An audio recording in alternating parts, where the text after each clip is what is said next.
Hey, what is going on, guys? Gaming Zeus here, and today I'm back with FIFA 13 career mode, the under 20s one. Now, the last episode, got quite a lot of views for my channel in a short amount of time, so people must be enjoying it. So, I'm going to keep on doing it. Nevertheless, here is our first competitive game. I think it's against York City.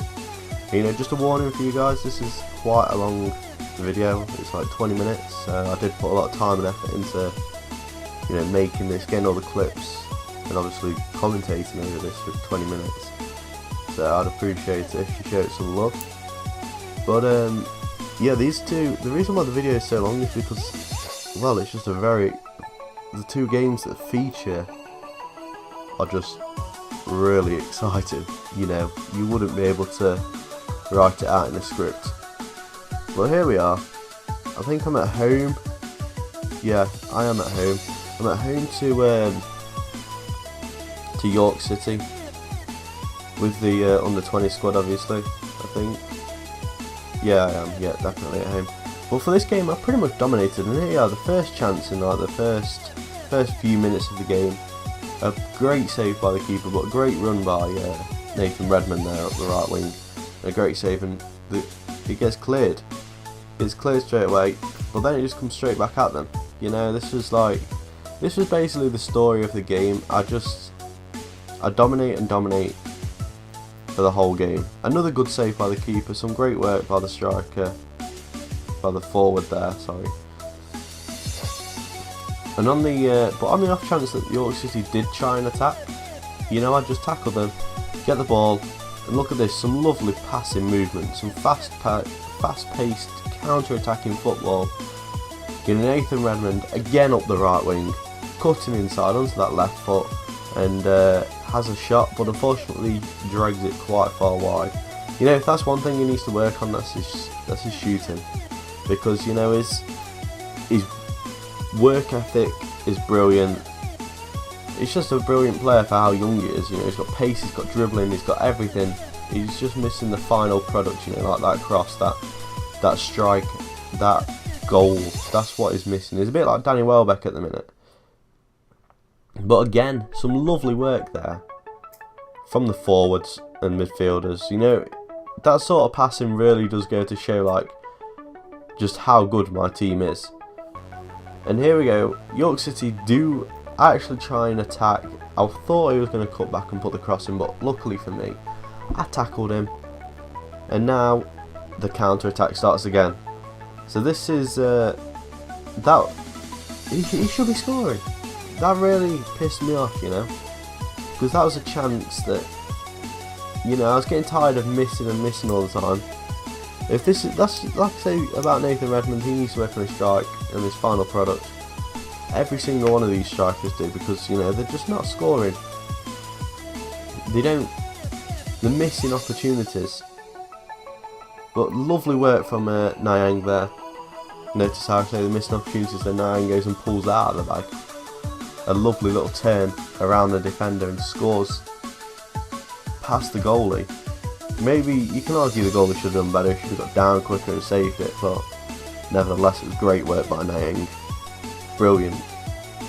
So again, this was York City fresh from kickoff, and I think if this is the part that I think it is, then oh dear is all I can say. Some awful defending by me. I mean, look at that. What was I doing? I just charged straight in, and it wasn't even a free header. He had a person in front of him, but the defender was he just didn't do it right. And I give the ball away straight from kickoff there, which was it was disappointing. And this game just went pretty disappointingly, because look at that. I'll give credit where credit's due. That was some brilliant work by the defenders. Not by the defenders, that was awful work by my defenders, but brilliant passing. I was talking about my passing, and well, their passing movement there was just fantastic. There could have been a hint of offside for the goal, but I'm not going to argue. And here we go, Delafua. I can't pronounce his name. I can never pronounce his name. Delafua. Delufa. I'm going to call him Delufa. He was leading the attack there, but unfortunately got tackled, gave it away to York City. And York City are coming back. Another chance here. Great save by Butland. This was a bit of a piss about, a clusterfuck in the area there. But lovely defending. Eventually gets the ball away. A lovely save by Butland, like I said. And here again, we're leading the counter attack.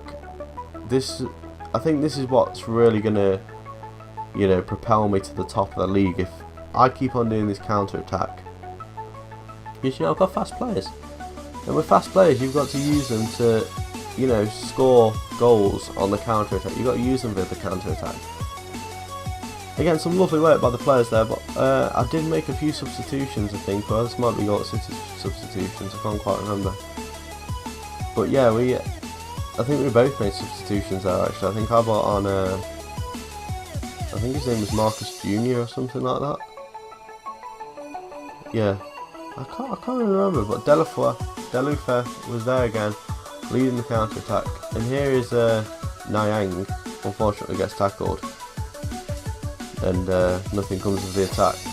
But I think that's Redmond there. Redmond passes it inside. Redmond, if I had one person to choose out of a man of the match, it would have been Redmond. A great save from the keeper there, forces the corner. The corner comes in, and unfortunately, the keeper makes another fantastic save. So, in these dying minutes where I need to be winning this match, because, I've made all this big man talk like, oh, I'm going to be winning the Premier League and all this. But finally a goal does eventually come after all my hard work, makes it 2-2 Nyang in the 87th minute or 88th minute. So, I thought, at this point I've got the draw, I'm happy, at least it's not a loss, because to be honest, I should have been winning that game about 6-0 with the chances that I had. But I tackle them straight away, get the ball, Marcus Jr. uses his pace, and what a goal. The 90th minute, 3-2, we won. It was absolutely fantastic that I managed to score the winner, because, again, it was that pace of the team, it was that dribbling of the team, it was that passing accuracy of the team. It really made us win the match. And as you can see, a goal kick comes of it.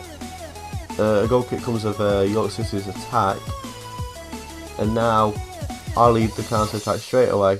Some fantastic work, and again, straight through, straight up to I think that was Marcus Jr. I think Barkley had Ross Barkley. Yeah, Barkley had the shot there, and I thought it was going to be a fantastic volley, but unfortunately, it wasn't. It was a good hit, but it just didn't have the pace, it didn't have the power, and it was kind of like a floater. It was a bit like Charlie Austin's goal in the other one, apart from this one didn't go in.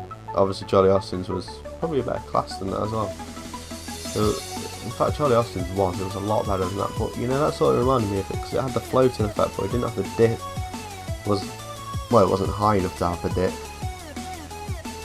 But, nevertheless, we won the match, and that's all that I'm bothered about. And now we had our first cup game, and obviously being in League 2, the NTA go in the cups at round 1. I'm not sure if this was the Johnson Paints Trophy or whatever it's called, JPT. I'm not sure if this was that or if it was the Capital One or FA Cup, but I don't think it was the FA Cup, because the FA Cup starts very late in the season. Yeah, it was the Capital One Cup. So obviously being in League 2, we got entered in the very first round, and our first game was against Oldham Athletic, and I had a bit of a scare in this game. I'm just going to warn you now. I had a very big scare. Because, we started the game off again. I don't know what it was, but the players they seemed too quick. They just, Oldham's players were just darting. Well, Oldham weren't quick, they were just very, very good at passing. Which is something that did miss from my game. But straight from kickoff, look, in the 3rd minute, I don't know what my defenders were doing, but I conceded, and I just thought this match isn't going to go very well. But another attack from me just leads to the defence clearing it, and again Oldham on the break. And it was a very I don't know, it was a match where it was all played in the midfield. You know, there wasn't anything really coming of it. It was all in the midfield. No, there weren't a lot of attacks in the game. But Oldham seemed to be, whenever there were attacks, Oldham did seem to be leading them. And again, Oldham win the header there. I don't know how. He looked about 2 foot, that player, and he beat my big 6 foot black man centre back, and somehow he beat him to the ball. But I did switch it up a little bit here. I've got Fry on the left wing today, and Delufa on the right wing. And again, Nyang comes in with a goal. You know, he makes it 1-1, and it was a fantastic goal. It was well worked, and you know, Nyang used his strength and his speed, and he just scored. And well, yeah, I was really happy about that. But nevertheless, Oldham again on the attack here. Some awful defending. I don't know who that is on the right wing for them, but he was just pacing it away. But luckily nothing comes of it, and it just goes to a throw-in to me.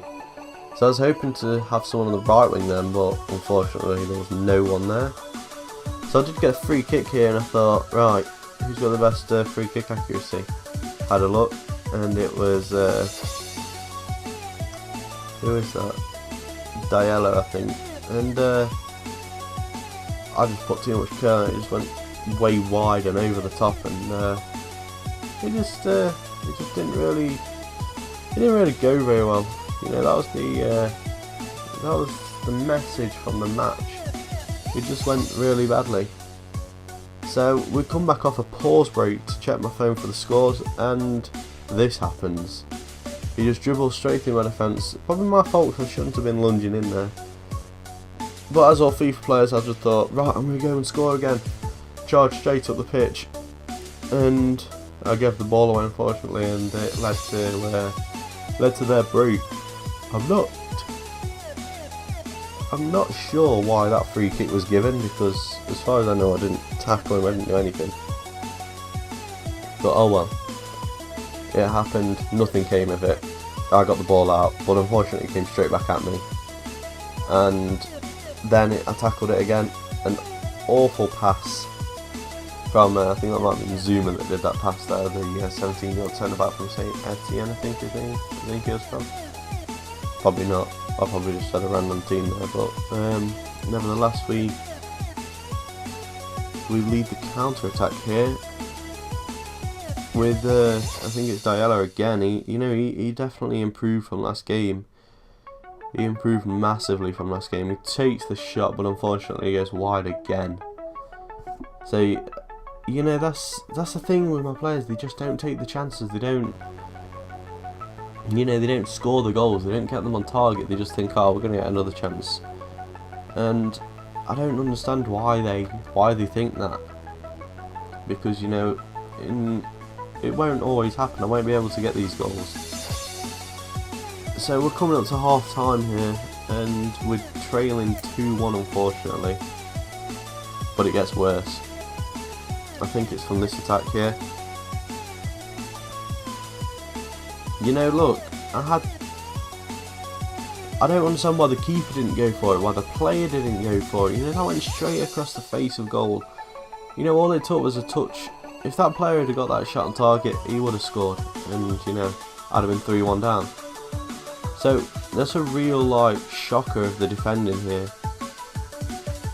I think my defending was just awful all game, and a sweaty goal makes it 3-1. In the 45th minute.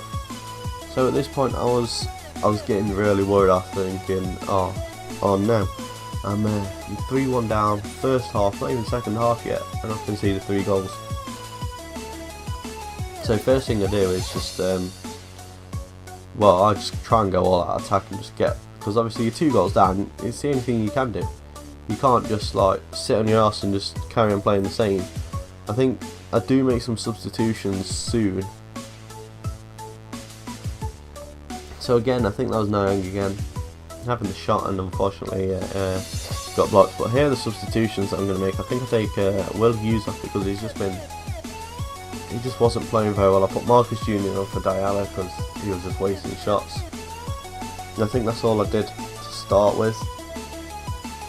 But Will Hughes definitely makes up for it here. You know, he gets the tackle in there, or he puts him under pressure at least there. And then look, you can see Will Hughes there in the box. Makes a fantastic tackle, makes another fantastic tackle, sprints up the pitch with the ball even though he's not got much energy. But he does actually lead. He leads the attack. And here we are, Karim Fry on the left wing, darts inside, takes the shot, gets blocked, and then goes for that near post, and it goes in. So it's 3-2 now. And you know, at this point I was thinking, yes, get in there. We can win this thing. You know, I'm not going to embarrass myself. I'm not going to make myself look a tit by having such a good team and losing to awful teams. So you know, Will Hughes, he was not playing very well. I think he recognises it at the end of the game as well. He just wasn't playing very well at all. Neither was Diallo. I think, am I saying his name right or am I saying it wrong? I don't know. But yeah, Diallo was playing pretty badly as well. He was just making all sorts of mistakes. Jack Butland didn't have the best of games either, as you can see from that punch there. He should have left it for my defender to clear it because it would have been a hell of a lot safer. But oh well, it went for a goal kick anyway. Somehow, I don't know how, but we pass it up to Delufa up on that up on the right wing, and then Marcus Jr. cuts inside and makes and scores the goal really. You know, he does a lovely little turn around the defender, and again it was that near post OP that got me the goal. So at this point it's 3-3. I get the corner here. I think this is in the 90th minute, or it's close to the 90th minute. Nothing comes from the corner unfortunately, but it does come back out to my player. I cut it out onto the wing to Ross Barkley. Barkley cuts inside, takes the shot, and I get a penalty. In the 90th minute, I get a penalty. This is to win the match. And at this point, I was getting pretty scared. I think Adrian scores and takes the penalty. But I was really nervous at this point. I was like, oh no, I've got a penalty. Please don't fuck it up. But luckily, I didn't. Guys, I scored. I'm through to the next round of the cup. Epic comeback. It was absolutely fantastic. It was a fantastic game. And I think I'll show you the rest of the game because there isn't that much left. I think nothing really happens after this. I think I'd get another chance here though to make it 5. And I probably should have scored here. But I was just so happy. I was on a high that, you know, I'd won. But a fantastic save from the keeper there, from Marcus Jr. You know, Marcus Jr., he's just the one who comes on it and leads the comeback. I think he's pushed his way through for a start next game. So I will definitely put him in the starting lineup. But that was the last kick of the game, the corner, and yeah, I won. I won 4-3. So I'm through to the, I think it's the second round of the Capital One Cup now, which I am buzzing my tits off for. I was just so happy that I managed to score the winner really. And in case you're interested, you can like pause and look at other results around the grounds, as it says at the top there. But I think we're coming up to the end of the gameplay now. So thank you all so much for watching. Like, subscribe, and I'll see you next DCFC episode, or under 20s, depends what comes first. Peace.